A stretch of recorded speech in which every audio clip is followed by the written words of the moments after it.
건강 플러스 인사드립니다. 안녕하세요, 남유식입니다. 안녕하세요, 윤희영입니다. 네, 우리가 흔히 혈액 검사나 주요 암에 대한 검진은 주기적으로 받지만 이 뼈 건강 체크는 소홀히 하기가 쉬운데요.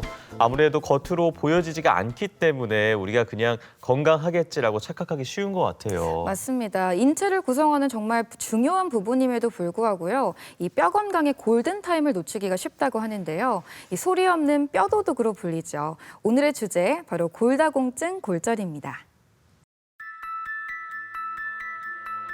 평생 동안 생성과 흡수의 과정을 반복하며 변하는 우리 몸속의 뼈. 20, 30대에 가장 높은 골밀도를 형성한 이후 나이가 들면서 차츰 그 밀도가 감소하게 된다. 뼈의 강도가 약해지고 작은 충격에도 쉽게 부러지는 상태로 변하게 되는 것을 골다공증이라 부른다. 골다공증은 쉽게 말해서 이제 뼈의 강도, 뼈의 질이나 양이 감소해서 이제 골절이 발생하기 쉬운 골격계 질환을 이제 골다공증이라고 하고요. 골다공증이 있으면 아무래도 이제 골절이 발생하기가 굉장히 쉽습니다. 골다공증은 증상이 거의 없어 자신이 골다공증 환자인지 모르고 지내다가 골절을 겪고 나서야 뒤늦게 치료에 나서는 경우가 많다. 연령이 높아질수록 고관절과 척추골절 발생률이 증가한다는데 노년을 위협하는 최대의 적. 오늘 TV 주치에서는 골다공증 골절에 대해 자세히 알아본다. 네, 오늘 도움 말씀에 가톨릭대학교 대전 성모병원 정형외과 이환희 교수 나오셨습니다. 교수님 안녕하세요. 안녕하세요. 네. 네, 교수님, 이 나이가 들면서 반사신경도 조금 줄어들고 근력도 감소를 하면서 넘어지시는 분들이 굉장히 많더라고요. 그냥 단순히 엉덩방아를 찧었다고 생각을 했는데 어떤 분들은 고관절이 골절되시는 분들도 있더라고요. 이게 바로 골다공증의 원인이 될 수 있다고요? 네, 좋은 지적이신데요. 똑같이 넘어지더라도 누구는 부러지고 누구는 뼈가 부러지지 않는 것은 넘어질 때 당시의 자세, 넘어질 때의 충격에 따라 조금씩 다를 수 있겠지만 기본적으로 그 넘어지는 환자의 뼈의 상태, 즉 골다공증이 얼마나 심하냐, 심하지 않느냐에 따라서 똑같이 넘어져도 골절 발생 유무에 영향을 주신다고 보시면 될 것 같습니다. 그렇군요. 저희가 차차 이제 골다공증 골절에 대해 살펴볼 텐데요. 이 골다공증 골절이 늘어난 이유가 아무래도 이 수명 고령화가 계속되면서 이 유병률 역시 높아졌을 것 같은데 그렇지 않습니까? 여기 이제 통계청에서 발표한 자료가 되겠는데요. 좌측이 이제 2003년에 인구 피라미드고 우측이 이제 2023년 현재의 인구 피라미드가 되겠습니다. 보시면 20년 전만 하더라도 우리나라 인구가 굉장히 젊었습니다. 네. 요 가운데 숫자가 이제 연령인데요. 우리나라를 이제 0세부터 100세까지 이렇게 나란히 줄을 세웠을 때 딱 중간에 해당하는 나이가 이제 중위 연령이라고 33.5세였고요. 그리고 이제 보통 65세 이상을 이제 노인 인구라고 지칭을 하는데 2003년, 20년 전만 해도 이 노인 인구 숫자가 500만 명이 채 안 됐습니다. 네. 요 점선 안에 이제 채워진 걸 보시면 굉장히 약간 적잖아요. 네.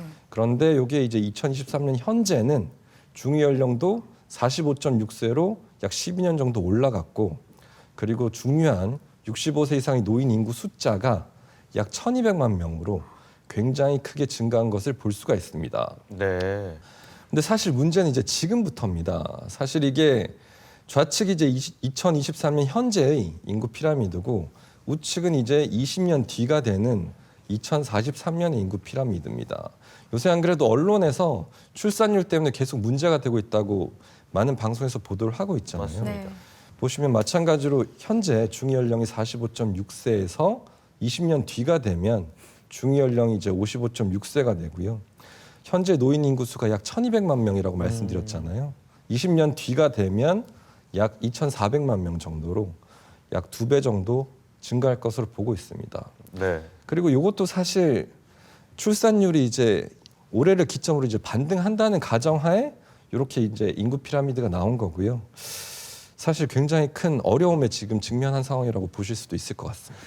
네, 우리가 흔히 인구 그래프를 볼 때 과거에는 삼각형 모형이었다가 점차 호리병화 된다고 네. 얘기를 하는데요. 이 남성, 여성, 인구 고령화에 따라서 이 평균 수명이 증가한다는 것도 이 골다공증 골절에 큰 영향을 끼친다고 봐야겠죠. 네, 맞습니다. 요 자료는 이제 란셋이라고 굉장히 의학 저널 중에서는 굉장히 이제 유명한 저널에서 발표한 자료가 되겠는데요. 이제 각 나라별로 이제 얼마나 오래 사냐 평균 수명 순위를 이렇게 나라별로 쭉 나열한 겁니다. 밑에 숫자는 뭐 기대 수명일까요? 네. 아래 나와 있는 요 숫자는 이제 기대 수명을 말하는 거고요. 2010년 기준으로 여성의 기준으로 봤을 때 1등이 이제 일본이고요. 우리나라는 한 6등 정도 했었는데 네. 2030년이 되면 우리나라가 이제 일본, 프랑스 이런 선진국들을 다 제치고 압도적으로 1등으로 이제 올라선다고 보고를 하고 있고요. 여기 보시면 점이 굉장히 간격이 크죠. 네. 우리나라 이제 여성들 같은 경우는 이제 평균 수명 이제 여성은 90세가 넘어간다라고 보시면 될 것 같고요. 네.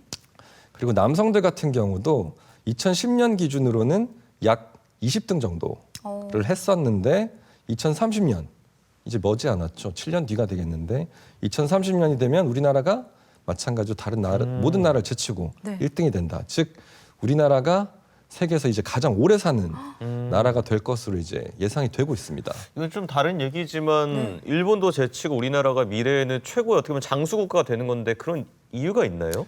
여기 논문에서도 이제 얘기를 하고 있지만 아무래도 이제 우리나라 국민들이 다른 나라 국민들에 비해서 이제 건강에 대한 관심도가 굉장히 높고 그리고 아무래도 우리나라가 의료 접근성이 굉장히 높은 그렇죠. 나라로 분류가 되기 때문에 아마 그러한 영향이 앞으로 우리나라 이제 평균 수명 증가에 영향을 준다고 보시면 될 것 같습니다. 우리나라 의료보험도 참 네, 잘 체계가 의료체계가, 잡혀 있고 그런 영향이 또 있군요. 자, 이제부터 골다공증 골절에 대해 자세히 살펴볼 텐데요. 이 골다공증 대체 어떤 특징들을 가지고 있습니까? 네, 골다공증은 말 그대로 골다공증, 뼈에 이제 구멍이 많다는 얘기거든요. 즉 골의 강도, 뼈의 밀도라든지 뼈의 질이 약화되면서 골절의 위험성이 증가되는 질환이라고 보시면 될 것 같습니다. 사실 이제 많이 들어보셨겠지만 이 골다공증이 가장 무서운 게 바로 이제 증상이 없다는 거거든요. 뼈가 약해지거나 뼈의 질이 떨어진다고 해서 아프거나 그런 게 전혀 나타나지가 네. 않아요. 그래서 사실 골다공증이 굉장히 무서운 거고 부러지기 전까지는 네. 내가 골다공증이 있는지 없는지 병원에서 검사를 받지 않고는 알 수가 없습니다. 이게 이제 사실 골다공증의 가장 큰 특징이라고 보시면 될 것 같아요. 네. 이게 뼈가 좀 약해지면서 골절이 되기 쉬운 상태를 골다공증이라고 하는데요. 이렇게 뼈가 약해지기 쉬운 이유들이 굉장히 많겠죠. 우선 뭐 노화도 있을 거고요. 그 외 다양한 원인에 대해서도 한번 짚어볼까요? 여기 계신 이제 두 MC분도 그렇고 저도 그렇고 지금 이 순간에도 우리 몸 안에서 뼈는 계속 없어졌다 만들어졌다 네. 없어졌다 만들어졌다 요 과정이 반복되고 있습니다. 이제 오래된 뼈를 없애는 세포를 파골세포라고 하고요. 새로운 뼈를 만들어내는 세포를 이제 조골세포라고 하는데 네. 요 파골세포가 뼈를 갉아먹을 때 조골세포가 이제 따라가면서 뼈를 이제 만들어줘야 돼요. 네. 그래서 요 뼈가 유지가 되는 건데 특히 이제 여성의 경우 50대 이제 폐경이 오잖아요. 폐경이 오면 여성 호르몬이 갑자기 이렇게 급격한 감소를 일으키게 되고 여성 호르몬이 이렇게 급격히 감소를 하면 파골세포가 갑자기 활동을 굉장히 활발하게 합니다. 그래서 뼈를 굉장히 빠르게 갉아먹거든요. 네. 그걸 이제 조골세포가 따라가서 만들어줘야 되는데 그게 안 되는 거죠. 그래서 이제 전반적으로 뼈가 약해진다고 보면 될 것 같습니다. 그러니까 뼈가 낡은 뼈를 제거하는 속도와 새롭게 생성되는 속도의 불균형인 거네요. 굉장히 정확하게 네. 말씀 잘하셨습니다.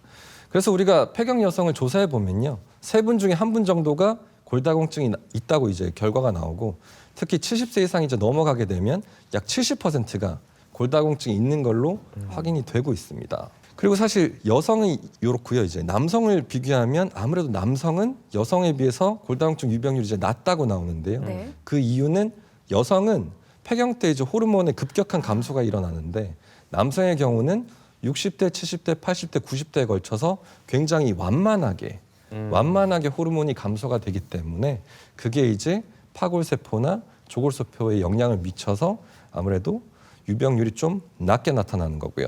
그렇지만 남성도 절대적으로 골다공증이 안전지대라고 볼 수는 없습니다. 저체중, 흡연, 음주나 골절의 기왕력이 있는 경우에는 네. 굉장히 골다공증 위험성이 높다고 보시면 될 것 같습니다. 골절의 기왕력이라는 게 뭐 지금까지 병력 이런 걸 이야기하는 걸까요? 맞습니다. 내가 한번 뼈가 부러졌던 분들은 아무래도 다른 분들보다 뼈가 더 부러지기 쉽다. 그런 소인이 있다라고 보시면 될 것 같고요. 네.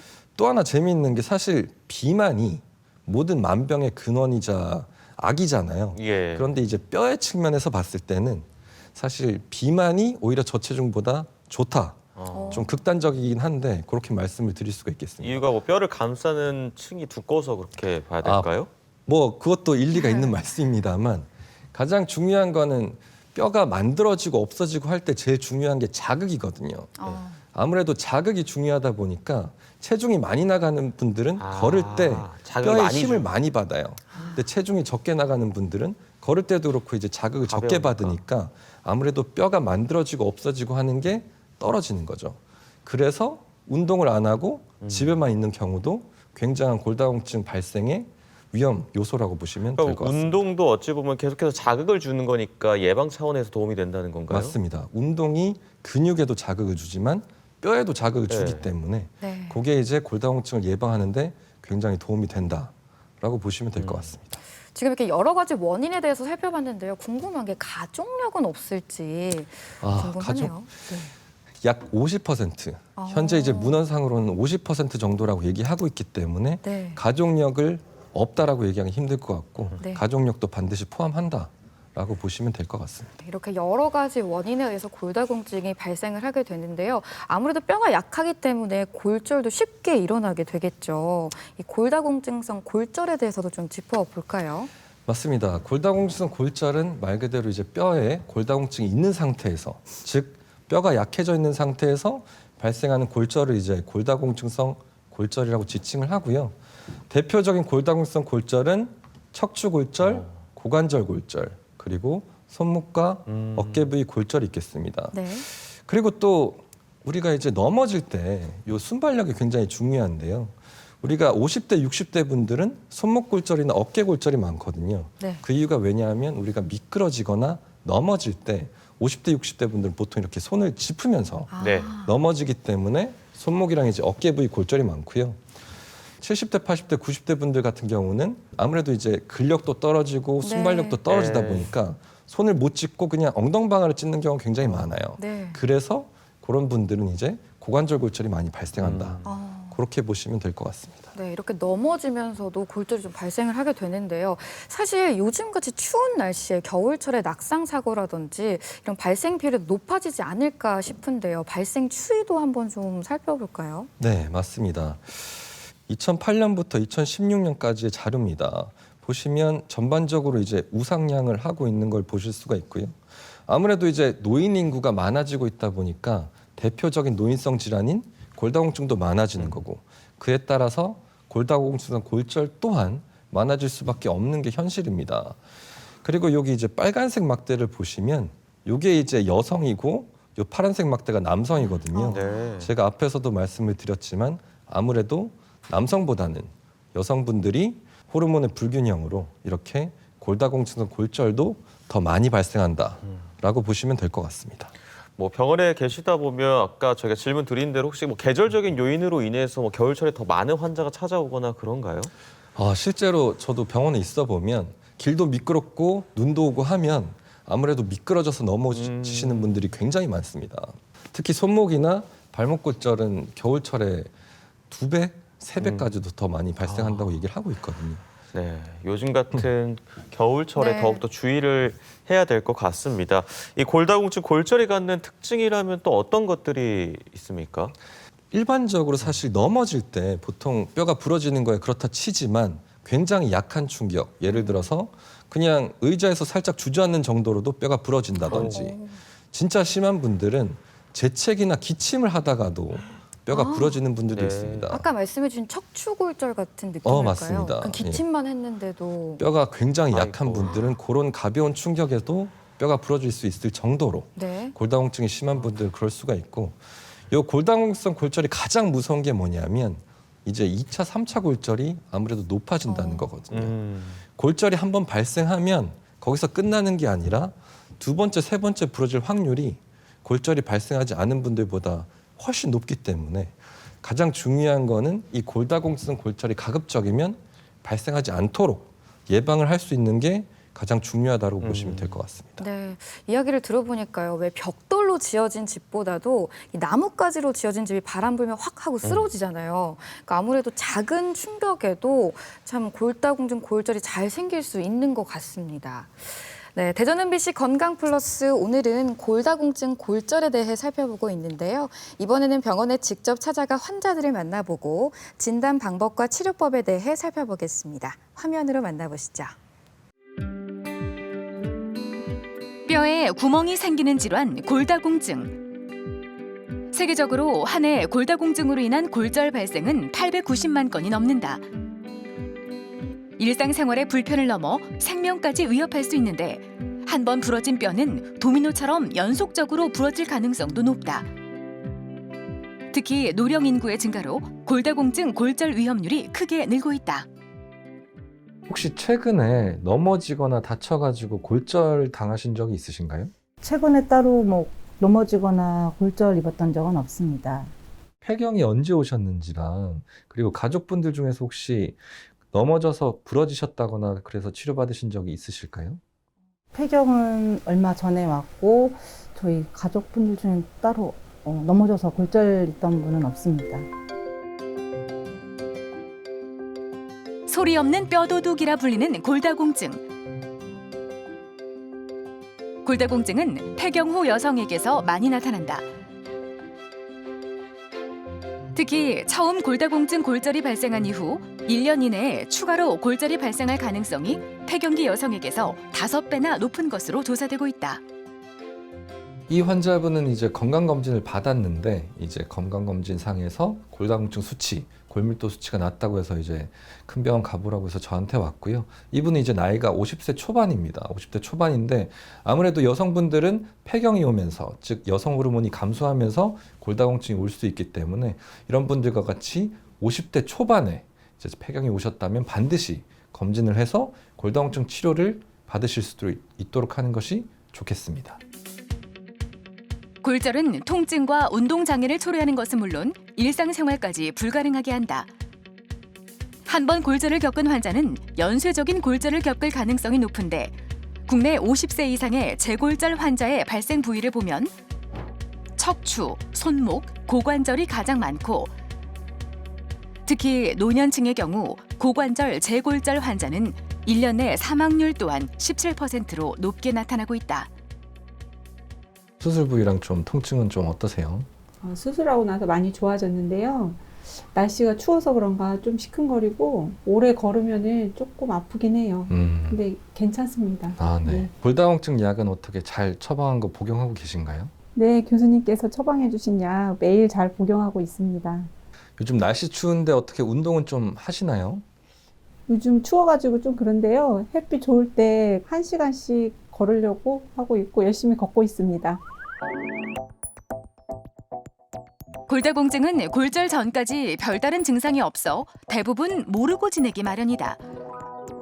골다공증 골절은 고령에서 발생할수록 합병증 위험이 커지기 때문에 골절 초기부터 적극적인 약물 치료가 필요하다.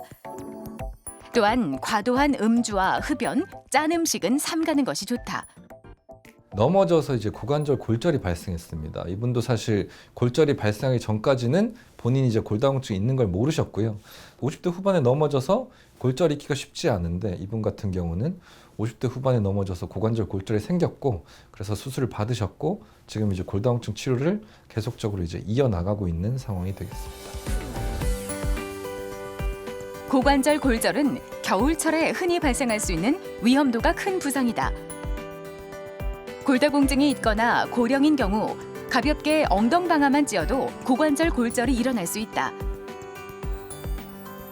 특히 몸체와 하지의 움직임에 극도로 제약을 받기 때문에 혈전에 의한 뇌졸중이나 폐렴, 욕창 등이 발생할 수 있고 심하면 사망에 이를 수도 있다. 골다공증은 이게 골절이 발생하기 전까지 증상이 전혀 나타나지가 않거든요. 그래서 내가 검진을 통해서라든지 골다공증 검사를 받아서 반드시 골밀도가 정상인지를 확인해야 그래야 골절을 예방할 수가 있고요. 그리고 골절이 일단 한번 생기면 치료가 물론 잘 된다 하더라도 그 이전과는 또 차이가 있을 수 있기 때문에 특히 고관절 골절 같은 경우는 한번 발생하면 이제 생명의 위협을 느낄 수 있을 정도로 굉장히 큰 질환이기 때문에 가급적이면 조기에 골다공증 검사를 받으셔가지고 치료를 받으시는 것이 유리하다고 말씀드릴 수 있겠습니다. 골다공증은 진단 후 고혈압이나 당뇨병처럼 꾸준히 관리하는 것이 중요하다. 적절한 치료를 받지 않으면 척추나 고관절, 손목 등 다양한 부위에 골절이 발생할 수 있고 합병증으로 고생할 수 있다. 꾸준한 관리와 검진만이 소리 없는 뼈 도둑을 막아낼 수 있다. 네, 병원에 직접 찾아가서 환자들 만나보고 골다공증에 대해서 살펴봤습니다. 골다공증 같은 경우에는 건강검진을 받거나 이 골절이 일어나기 전에는 내가 골다공증이다 이렇게 확인하기 참 어렵잖아요. 네. 실제로 찾아오는 환자들도 그 이전까지는 내가 골다공증이 있었나 모르시는 분들도 많을 것 같은데 어떤가요? 골다공증이 있다고 해서 증상이 없기 때문에 뼈가 약해져 있다고 해서 내가 어디가 아프거나 불편한 게 아니기 때문에 부러지기 전까지는 모르는 것이고 그래서 반드시 병원에 오셔서 골다공증 검사를 꾸준히 받아보는 것이 굉장히 중요하다라고 말씀드릴 수가 있겠습니다. 네. 여기에 이제 대퇴골, 즉 넓적다리 뼈를 이렇게 가로로 잘라서 네. 단면을 본 겁니다. 좌측이 이제 정상 뼈고요. 우측이 이제 골다공증이 있는 뼈가 되겠는데 좌측의 뼈를 보시면 이렇게 뼈가 이렇게 있는데 껍질이라고 하죠. 뼈 껍질이 굉장히 좀 두껍죠. 네, 탄탄하네요. 두꺼운데 반해서 우측의 뼈는 어떤가요? 되게 얇아요. 예, 뼈 껍데기가 굉장히 얇잖아요. 네. 그죠? 요 뼈 껍데기도 이렇게 차이가 나는 거고 중요한 것도 요 뼈의 속질인데요. 이 좌측의 정상의 뼈는 뭔가 망도 촘촘하고 네. 구멍도 굉장히 작은데 반해서 우측의 뼈의 상태는 구멍도 굉장히 많고 크고 네. 얼기설기 좀 뭔가 연결성도 약한 것을 보실 수가 있잖아요. 그래서 이런 뼈가 똑같이 넘어졌을 때 어느 뼈가 더 잘 부러질까에 네. 대해서는 이제 이해가 잘 되실 것 같고 수술자, 저는 이제 수술하는 사람이니까 네. 수술하는 사람의 입장에서도 쉽게 얘기해서 우리가 이제 벽에다 못을 칠 때 네. 벽이 단단하고 이제 튼튼해야지 못이 잘 박히잖아요. 네. 네. 근데 이제 벽이 굉장히 약하고 허술하면 이 못을 박았을 때 고정이 되게 쉽지 않거든요. 또 금방 네. 빠지고. 네, 그래서 이렇게 골다공증이 심한 분들은 수술적 치료도 굉장히 일반 분들에 비해서는 어렵다라고 보시면 될 것 같습니다. 그럼 정말 저렇게 그렇겠네요. 얇은 뼈는 그냥 누르기만 해도 좀 부스러워질 것 같아요. 수술하시다 보면. 저희가 손에 힘으로요? 수술하실 때 수술할 때 건드리기만 해도 좀 부서질 것 같아요. 그런 뼈도 있죠. 진짜 정말 얇은 네. 분들은 정말 살짝 힘만 줘도 부러질 것 같은 그런 분들도 물론 있습니다. 그게 육안으로 확인이 되는 건 아니죠? 육안으로 확인이 되진 않지만 저희가 수술하기 전에 이제 검사를 해보잖아요. 검사했을 때. 네. 검사했을 때 아 이런 분들은 골다공증이 이제 심하니까 우리가 수술할 때 좀 조심해야 되겠다. 이런 걸 이제 사전에 인지하고 들어가는 거죠. 네, 저희가 앞서 골다공증성 골절이 잘 일어나기 쉬운 부위가 이제 뭐 척추나 고관절 고관절. 이렇게 살펴봤는데 실제로 어떤 부위들이 잘 일어날까요? 보시면 골다공증성 골절 발생률이 높은 부위를 이제 조사했더니 척추가 이제 압도적으로 많이 발생하는 걸로 나타났습니다. 사실 척추뼈는 굉장히 많거든요. 네. 네. 뼈 자체도 여러 개고 우리가 이제 걸을 때 항상 힘 받는 부분이 허리다 보니까 이제 아무래도 척추에서 골절이 많이 발생한다라고 이해하시면 될 것 같고 네. 다음으로 손목 그리고 고관절, 어깨 순으로 이제 골절 발생률이 높다고 보시면 될 것 같습니다. 네. 네. 50세 여성을 기준으로 했을 때 그러니까 되게 놀라운 숫자인데 50세 여성 기준으로 3분의 2 정도는 평생에 걸쳐서 무조건 한 번은 골절이 일어난다고 보시면 네. 됩니다. 그만큼 골다공증 유병률이 높은 거고 남성은 여성보다는 좀 낮은 것으로 보시면 될 것 같습니다. 네, 이렇게 골다공증, 골절은 아까도 말씀해 주셨지만 겉으로 증상이 드러나지 않기 때문에 빨리 병원에 가서 검사를 좀 받아보셔야 될 것 같은데요. 이 진단 방법에 대해서도 한번 좀 짚어보겠습니다. 병원에 가서 이제 골밀도라는 수치를 이제 측정해야 됩니다. 이제 가장 크게는 이제 허리와 대퇴골 두 부위에서 이제 골다공증 검사를 받게 되는데 그 두 부위에서 나 이제 뼈 밀도가 얼마냐에 따라서 그 수치에 따라서 이제 골다공증 진단을 받을 수 있는 거고요. 예전에는 이제 대학병원이나 굉장히 큰 병원에 가야지 이 골다공증 검사를 받을 수 있었는데요. 요새는 이제 장비가 굉장히 간편화되면서 집 앞에 작은 병원이나 의원에서도 요 골밀도 검사를 할 수 있는 장비를 갖춘 곳이 많거든요. 골절 같은 경우는 이제 엑스레이를 통해서 찍거나 아니면 엑스레이에서 보이지 않는 미세한 골절 같은 경우는 이제 CT 등을 통해서 이제 진단을 받는다고 보시면 될 것 같습니다. 네, 이렇게 진단 방법에 대해서도 좀 살펴봤고요. 아무래도 골절이 있으신 분들이 이제 골절 치료와 더불어서 약물 치료도 함께 병행을 하실 것 같은데요. 이 약물 치료에 대해서도 한번 짚어보도록 하겠습니다. 네, 사실 골다공증은 이제 보통 치료라고 많이 얘기하긴 하는데 이 치료라는 개념보다는 관리의 개념이 좀 더 필요한 것 같습니다. 사실 이제 당뇨나 혈압 같은 경우는 우리 환자분들이 약을 먹고 나 이제 혈당 수치가 정상이 되었으니까 약 그만 먹어야지가 아니잖아요. 네. 그 수치를 계속 유지하기 위해서 약을 평생에 걸쳐서 먹는 거고 혈압약도 마찬가지로 한번 이제 먹기 시작하면 그 혈압이 유지되기 위해서 계속 약을 먹어야 되는 것처럼 골다공증도 약을 먹어서 수치가 어느 정도 올라왔다고 해서 거기서 끝나는 게 아니라 평생에 걸쳐서 뼈는 지금도 계속 만들어지고 없어지고 있는 과정이 지속적으로 일어나고 있기 때문에 뼈도 마찬가지로 지속적으로 오랜 기간 관리가 필요하다라는 만성질환이라는 이제 인식이 필요하다고 보시면 될 것 같습니다. 이제 뼈를 흡수를 억제하는 아까 얘기하는 파골세포, 네. 파골세포의 기능을 억제하는 약제가 있고 그리고 조골세포, 뼈를 만들어주는 세포를 촉진하는 역할의 약물이 있습니다. 이제 보통 골다공증이 굉장히 심한 골다공증 수치가 굉장히 낮은 이런 환자들 같은 경우는 사실 뼈를 이제 만들어주는 역할을 하는 약물을 투여받는 게 좋으시고요. 그게 아니고 그냥 골다공증이 많이 심하지 않은 분들 같은 경우는 일반적으로 이제 고릅수를 억제하는 약물을 복용한다고 보시면 될 것 같습니다. 네, 이렇게 여러 가지 약의 종류도 있는데요.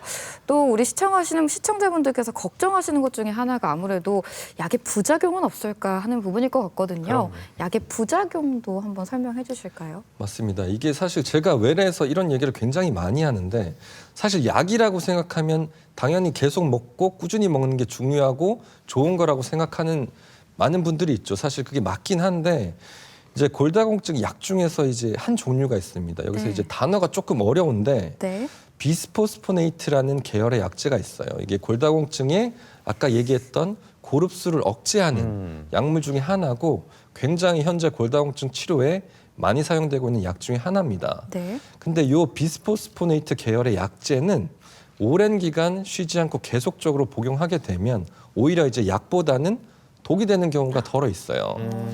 이제 대퇴골 비전형 골절이라고 네. 일반적이지 않은 특이적으로 발생하는 대퇴골 비전형 골절이 있고 또 이제 치과 치료 네. 중에 턱뼈 괴사가 발생할 수 있는 가능성이 있습니다. 이런 문제들 때문에 비스포스포네이트 계열 같은 경우는 주사제는 보통 3년 정도 꾸준히 맞고 의사의 처방에 따라서 1년에서 2년 정도의 휴지기를 가져라. 그리고 먹는 약 같은 경우는 5년 정도는 꾸준히 먹되 5년이 지나면 의사의 처방에 따라서 1년에서 2년 정도는 휴지기를 가져라 라고 얘기를 하고 있습니다. 근데 사실 우리나라가 또 이게 어려운 게 뭐냐면 환자분이 한 병원에서 계속 치료를 꾸준히 받으면 되는데 이쪽 병원에서 약 받았다가 저쪽 병원에서 약을 받으면 의사 선생님들은 사실 환자분들이 왔을 때 그동안 무슨 약을 먹었는지 무슨 주사를 맞았는지 잘 모르니까 그런 이제 문제가 있어서 골다공증 약을 자신도 모르게 계속적으로 드신 경우가 굉장히 많거든요.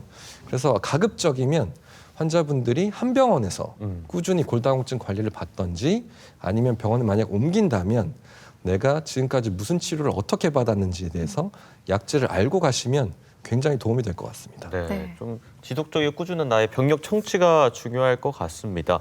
근데 실제로 이제 이론적인 건 제가 살펴봤는데 실제 케이스를 좀 보면서 얘기하면 더 이해가 쉬울 것 같아요. 어떤 환자분들이 계셨죠? 네, 보시면 이제 66세 여성 환자분이에요. 66세 여성 환자분이고 10년간 골다공증 치료를 받았습니다. 여기서 10년간 골다공증 치료는 이제 앞에서 말씀드렸던 이제 비스포스포네이트 계열의 약제가 되겠고요. 네. 이분이 이제 6개월 전부터 걸을 때 이제 오른쪽 이제 넓적 다리가 아프다고 이제 병원을 오셨는데 여기 엑스레이를 보시면 왼쪽 여기가 이제 좌측 우측이거든요. 네. 이제 거울처럼 반대로 뒤집어지는데 요 좌측에도 살짝 보이긴 한데 여기 우측을 자세히 보면 여기 약간 돌기처럼 이렇게 튀어나오는 거 살짝, 네. 네, 보이시죠? 여기가 사실 이제 뼈가 쉽게 말해서 이제 약간 금이 갔다. 골절이 약간 있는 상태다라고 보시면 될 것 같고요. 그래서 이분을 이제 뼈 스캔 검사라고 하는데 핵의학 검사를 했더니 이제 보통 골절이 있는 부위에서 이렇게 밝게 까맣게 나타나거든요. 예. 보시면 딱 그 부위가 이렇게 까맣게 보이는 것을 보실 수가 있습니다. 그래서 이 부분에 사실 약한 골절이 있는 상태고요. 통증이 있으면서 이렇게 골절이 있는 상태면 사실 예방적으로 수술을 하는 것도 권고를 하거든요. 그래서 사실 이분께 이렇게 수술적 치료도 권고했지만 이제 사실 환자분이 받아들이기에서는 부러진 거라고 이제 생각을 사실 하기가 쉽지 않거든요. 이렇게 걸어 다니고 괜찮은데 왜 수술해? 라고 이제 보통 많이들 생각을 하셔서 얼마 뒤에 지나지 않아서 이제 응급실로 오셨죠. 응급실로 오셔서 아까 그 부위가 이렇게 똑하고 이제 부러지셨습니다. 네. 아이고. 이분이 이제 세게 넘어지거나 한 것도 아니고 그냥 걷다가 하면서 갑자기 주저앉았는지 이제 뼈가 이렇게 네. 부러지게 된 거고요. 앞에 사진 보시면 여기 딱 여기 이렇게 튀어나온 부위, 네, 네. 여기가 이제 정확하게 부러져 가지고 이제 안에 금속물로 이렇게 고정을 해서 치료를 한 케이스라고 보시면 될 것 같습니다. 네. 그렇군요. 10년간 약제 비스포스포네이트 약제를 투여하셨다고 했잖아요. 근데 아까 휴지기를 가져야 된다고 하셨는데 이분도 휴지기를 갖고 투여를 했는데도 이런 부작용이 생긴 건가요? 아닙니다. 이분은 사실 10년간 쉬지 않고 꾸준히 드셨더라고요. 그래서 이런 네. 부작용이 생긴 거군요. 네. 그리고 또 저희가 알아볼 사례 중에 아까 고관절 쪽으로 치료를 했을 때 사례도 있다고 네. 봤거든요. 맞습니다. 이분은 이제 87세 여성 환자분이고요. 네. 이제 엑스레이를 이제 보시면 아시겠지만 앞에 분이랑 비교해서 뼈가 어떤가요? 이 껍데기 사이즈가 아, 얇은 건가요? 얇죠. 일단 87세 여성 고령이기도 하지만 확실히 골다공증이 많이 진행된 상태라고 보시면 될 것 같고요. 네네. 집에서 이제 엉덩방아를 찧어서 발생한 이제 골절이 되겠습니다. 아이고. 여기가 이제 좌측 대퇴골에 여기가 이제 전자간부라고 하는데요. 네. 이렇게 뼈가 이제 길게 부러졌잖아요. 이렇게 뼈가 길게 부러져서 앞에 분과 비슷하게 금속 내 정이라는 요 장치인데요. 네. 요걸로 이렇게 이제 고정을 해드렸고, 요 다음 환자분은 좀 다릅니다. 요 다음 환자분은 94세 여성 환자분인데 마찬가지로 뼈의 상태는 앞에 분과 비슷하게 껍데기도 얇고 골다공증도 심한데 네. 이분은 부러진 부위가 여기 전자간부가 아니고 경부, 결과적으로 여기 잘록한 부분이 이제 부러지신 거거든요.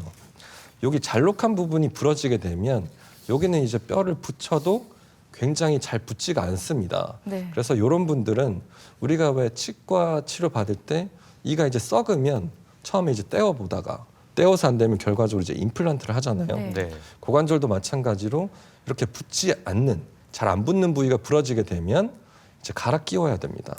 소위 말해서 인공관절 치환술이라고 하는데 네. 이렇게 임플란트를 해서 치료를 한 케이스다라고 보시면 될 것 같습니다. 아, 그래서 앞에 환자분하고 엑스레이 사진을 봤을 때 이 수술된 부위의 그 크기가 훨씬 크군요.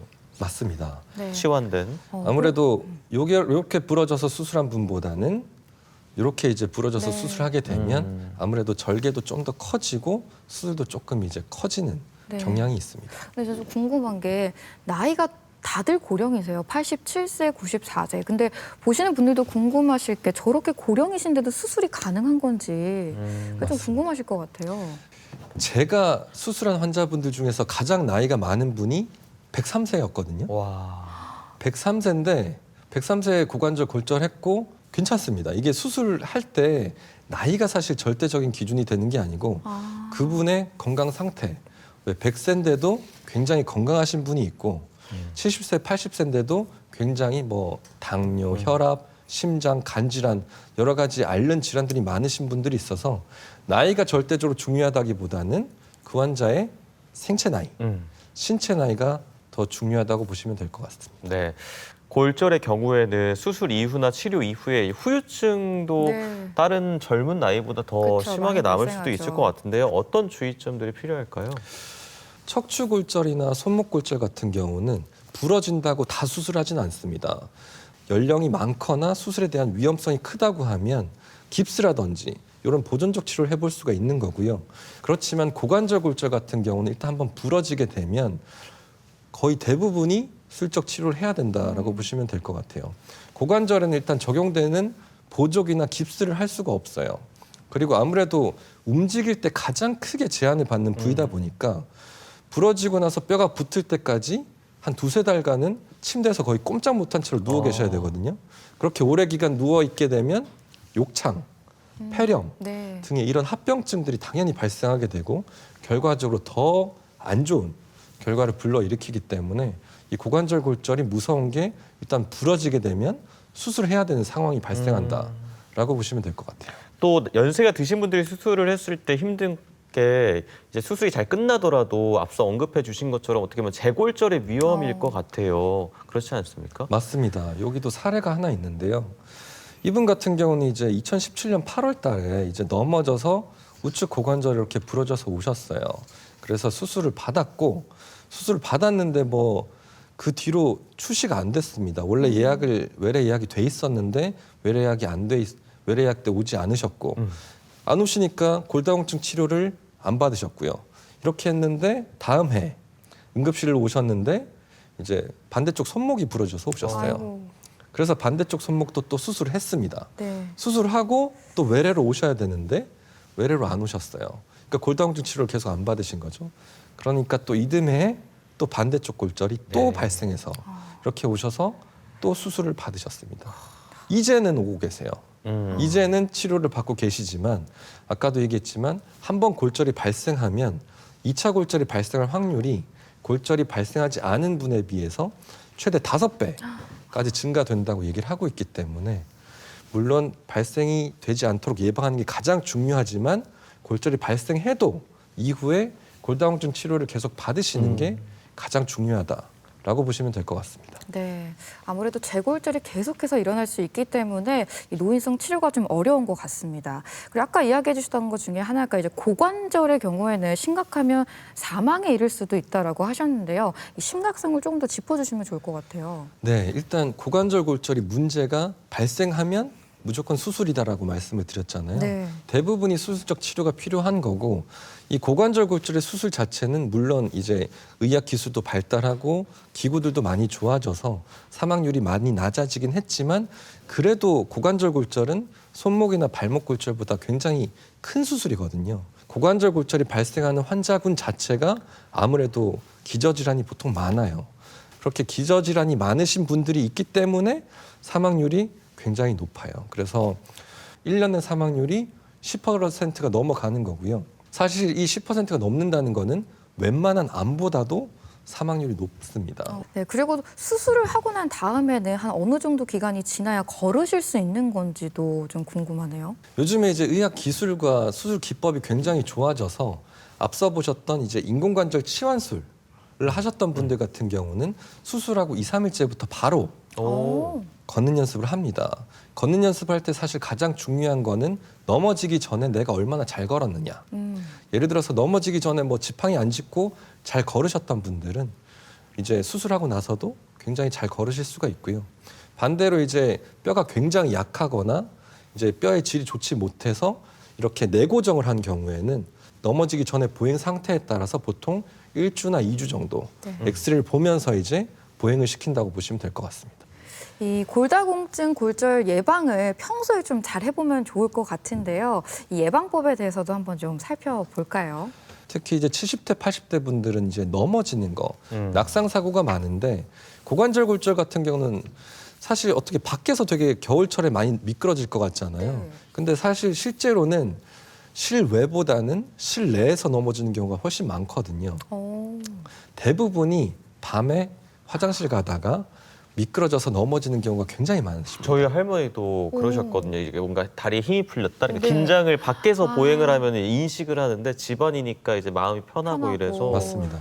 쉽게 넘어지시더라고요. 밤에 화장실 가다가 넘어지는 경우가 많기 때문에 네. 그렇게 넘어지지 않게 화장실에 이제 물기 같은 걸 닦아준다든지 미끄럼 방지 패드를 깐다든지 아니면 이렇게 벽에 짚고 일어설 수 있는 손잡이 같은 걸 네. 이제 마련해 네. 준다든지 해서 이런 낙상을 좀 예방하는 게 도움이 되지 않을까 싶습니다. 네, 이렇게 실내에서 예방할 수 있는 방법들은 좀 설치를 해서 예방을 해보면 좋을 미리미리. 것 같습니다. 네, 저희가 지금 골다공증 골절에 대해서 이렇게 살펴봤는데요. 이것만은 꼭 기억하자. 내용을 한번 좀 정리해 주시면 좋을 것 같습니다. 네, 제가 이 방송을 통해서 이제 이 방송을 보시는 시청자분들께 전달하고 싶은 얘기가 딱 3가지인데요. 첫째는 골다공증을 이제 검사를 받자.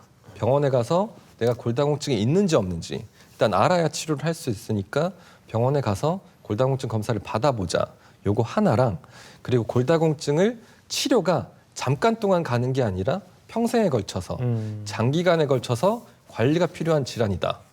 그리고 세 번째는 골다공증 약제를 치료받을 때 이제 앞에서 말씀드렸던 비스포스포네이트 이런 약물 같은 경우는 꼭 내가 잘 알고 있어서 오랜 기간 투여할 때 휴지기를 받도록 그런 거를 좀 잘 알고 계셨으면 좋겠습니다. 네, 네. 말씀하신 대로 치료하기 전에 무조건 예방적 차원에서 관심을 가지셨으면 좋겠다는 생각 듭니다.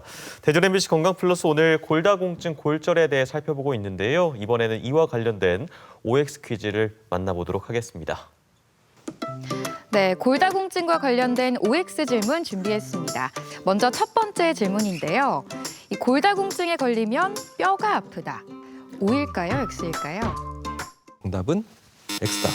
이 골다공증이 계속 말씀드리지만 무서운 것 중에 하나가 증상이 없다는 겁니다. 골다공증이 약하게 있던지 심하게 있던지 간에 뼈가 약하다고 해서 증상이 없기 때문에 부러지기 전까지는 내가 골다공증이 있는지 없는지 증상이 없기 때문에 결과적으로 정답은 X다라고 보시면 될 것 같습니다. 네, 이어서 질문 드리겠습니다. 이 칼슘제를 복용하면 골다공증을 예방할 수 있다. 이건 O일까요, X일까요? 네, 요거의 정답은 세모로 하겠습니다. 많은 분들이 착각을 하시는 게 이제 칼슘제를 먹으면 골다공증이 좋아지지 않냐고 얘기를 하시는데 중요한 건 이제 흡수율이거든요. 그 골다공증 약제, 칼슘제에 포함된 칼슘 성분이 내가 먹는다고 해서 내 몸에서 그걸 100% 다 흡수를 하질 못합니다. 가장 좋은 거는 칼슘제가 풍부한 우유, 콩, 두부, 멸치 등이 포함된 음식을 많이 먹으면서 보충제를 함께 먹어야 그 보충제 흡수율이 올라간다고 이제 많은 논문에서 얘기를 하고 있기 때문에 칼슘제만 먹는다고 해서 골다공증을 예방할 수 있다. 요건 이제 잘못된 얘기라고 보시면 될 것 같습니다. 끝으로 골다공증 골절에 대해서 한 문장으로 요약을 해볼 텐데요. 교수님, 골다공증 골절은 네모다. 이 네모에 들어갈 말을 채워주실까요? 네, 골다공증성 골절은 예방 가능한 인재다라고 말씀을 드리고 싶습니다. 네, 이유는 왜일까요?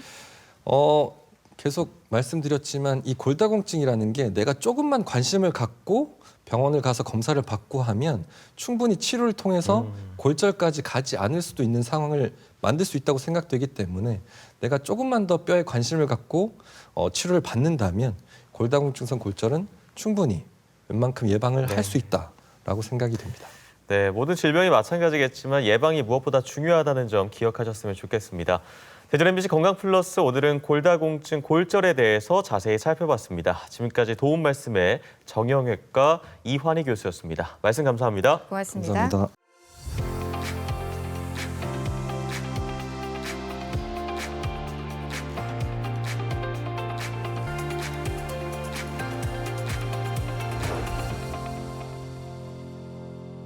안녕하세요. 메디컬 포커스 나다윤입니다. 기침을 시원하게 하고 싶어도 공공장소에선 눈치가 보이는 게 사실이죠. 언제 나올지 모를 기침 때문에 사탕을 늘 들고 다닌다는 분도 봤는데요. 그래서 오늘 메디컬 포커스 시간엔 이 기침을 유발하는 질환에는 어떤 게 있고 또 생활 속 주의사항은 무엇이 있을지 자세히 알아보겠습니다. 네, 이번 주도 함께해 주십니다. 을지대학교 병원 호흡기내과 류호준 교수님, 안녕하세요. 네, 안녕하십니까. 네, 교수님, 이 호흡에 있어서 중요한 게 기관지잖아요. 네, 그렇습니다. 우리가 공기 통로라고도 부르는데 만성 기침을 유발하는데 대표적으로 기관지 이상이 있다고요? 기관지 벽에서 기본적으로 기관지 점액이 나오게 되고 쌓인 점액들과 이물질들을 섬모라고 아주 작은 이제 팔 같은 것들이 이제 폐 세포들 겉에 있는데 섬모가 움직이면서 그런 이물질들을 쌓아서 밖으로 내보내는 역할을 하는 게 이제 기침 가래가 되겠고요. 네. 대표적으로 기관지가 이상해서 생기는 경우는 이제 기관지 확장증이라고 하는 것들이 있는데 기관지 확장증이 생기게 되면은 기관지 벽에 이제 섬모들이 기능을 잃게 되고 그 다음에 기관지가 늘어나게 되면서 가래가 잘 쌓이게 됩니다. 한번 기관지가 확장이 되면은 다시 줄어들진 않기 때문에 아. 네, 만성적으로 기침 가래가 생길 수 있겠습니다. 그러면은 네. 예방하는 게 되게 중요할 것 같아요. 근데 어릴 때 보통 홍역이나 아니면 결핵, 이 폐렴들을 겪고 합병증으로 발생하는 네, 경우가 맞습니다. 많다고 들었는데요. 그러면 특히나 좀 예방할 수 있는 방법들이 있을까요? 일단 기관지 확장증 자체를 예방하기는 힘들 것 같고요. 일단 생겼을 때 우리가 이제 정도에 따라 다르겠지만 정도가 심하지 않게 되면은 기본적인 기침 가래 약들 이제 증상이 있을 때마다 드시는 방법이 있을 것 같고 감기, 뭐 코로나 감염 이런 것들로 인해서 기관지가 더 확장이 되고 기침 가래가 느는 경우들이 있어서 감염 예방을 주의하는 게 좋을 것 같고요. 그래서 열이 난다든지 뭐 기침 가래가 심하게 됐을 때 빨리 병원을 찾아서 기본적인 엑스레이 정도도 찍어보고 감염이 의심될 때는 적극적으로 항생제 치료 등을 통하면 어느 정도까지 더 진행하는 것을 막을 수는 있겠습니다. 이렇게 기관지 이상으로 생기는 만성기침 외에도 네. 천식 때문에도 만성기침을 갖고 계시는 분들이 많으시잖아요. 네네. 특히나 요즘은 코로나19 이후에 천식 환자가 굉장히 늘었다고 하는데 호흡기 내과에 천식 때문에 찾으시는 분들도 많으시죠? 많습니다. 예전에는 포스트 코비드 신드롬, 그래서 코로나 증후군, 그 다음에 뭐 롱 코비드 이런 식으로 기침을 포함한 여러 합병증들을 이제 뭉뚱그려서 표현을 했는데 보통 코로나가 걸리고 나서 사실 한두 달 정도도 기침을 할 수는 있는데 병원에 저희가 경험을 많이 하다 보니까 뭐 연구 결과도 그렇고 코로나 이후로 천식이 생기는 경우들이 꽤 있어서 코로나 걸리고 나서 2달 이상 기침을 합니다라고 했을 때 보통 저는 이제 천식 쪽으로 검사를 먼저 권해드리는 편입니다. 그러면 코로나19 이후에 그 기침형 천식으로 좀 인식이 된다면 네. 기존의 천식과 치료법도 좀 차이가 있나요? 치료는 동일하다고 보시면 되고요. 흡입하는 스테로이드가 있어요. 이제 흡입기라고 하는데 그런 약들을 주기적으로 쓰고 보조적인 약물요법을 해볼 수가 있겠고요. 기본적인 이전의 어떤 천식 같은 경우는 사실 회피요법이 중요합니다. 그래서 내 기관지, 폐를 자극하는 원인 물질들을 회피하는 게 치료가 되겠는데 코로나 후에 천식이 오는 경우들은 원인 물질들이 없는 경우들이 꽤 있어서 그 부분만 약간 다른 정도라고 생각하시면 되겠습니다. 또 만성기침을 유발하는데 역류성 식도염도 지난번에 짚어주셨는데 저 사실 지금도 아직 잘 모르겠어요. 이 식도의 네. 이상이 왜 기침을 유발하는 거죠? 일단 기본적으로 역류성 식도염이라는 거는 위액이 이제 식도 쪽으로 올라오면서 이제 발생하는 증상들 그런 것들인데 네. 자극이 위액이 식도를 자극하면서 그쪽 부위에도 이제 기침 수용체가 있기 때문에 그것들이 계속 자극을 받기 때문에 기침이나 가래 형태로 증상들이 나오게 됩니다.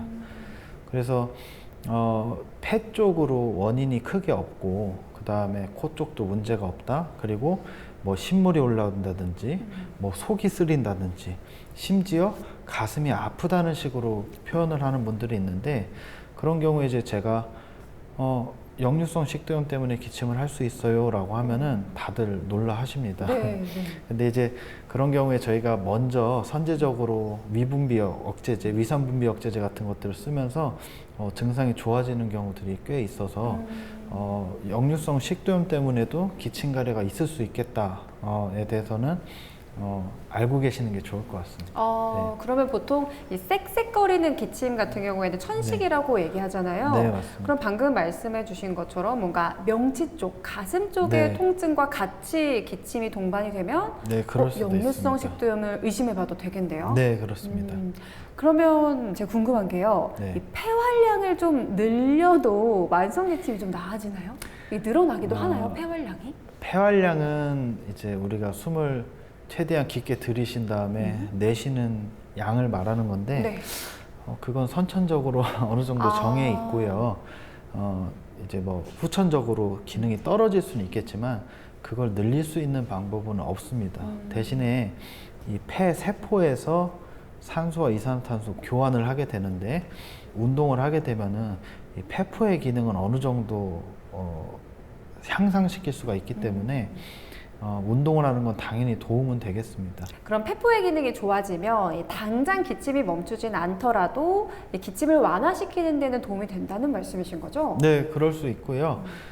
특히나 이제 유산소 운동, 이제 뭐 빠르게 걷기라든지 수영, 자전거 이런 것들 하게 되면은 어느 정도 도움이 될 수도 있겠습니다.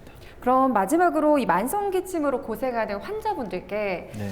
도움이 되는 한 말씀 부탁드립니다. 만성 기침, 그러니까 2달 이상 기침을 하게 되면은 꼭 병원에 오셔서 원인을 파악해서 치료를 해야지 일반적인 뭐 감기약들이나 이런 것들로 계속 치료를 하려고 하면 잘 안 됩니다. 그래서 정확한 원인을 찾고서 치료를 해야 되기 때문에 꼭 병원에 오셔서 검사를 해보고 원인 질환을 찾고 치료를 해야지 도움이 되겠고요. 막연히 몇 달 하다가 기침이 멈추는 경우는 잘 없기 때문에 꼭 그 점 유의해서 만성 기침이 됐을 때 병원에 와서 꼭 검사 받는 거를 추천드리겠습니다.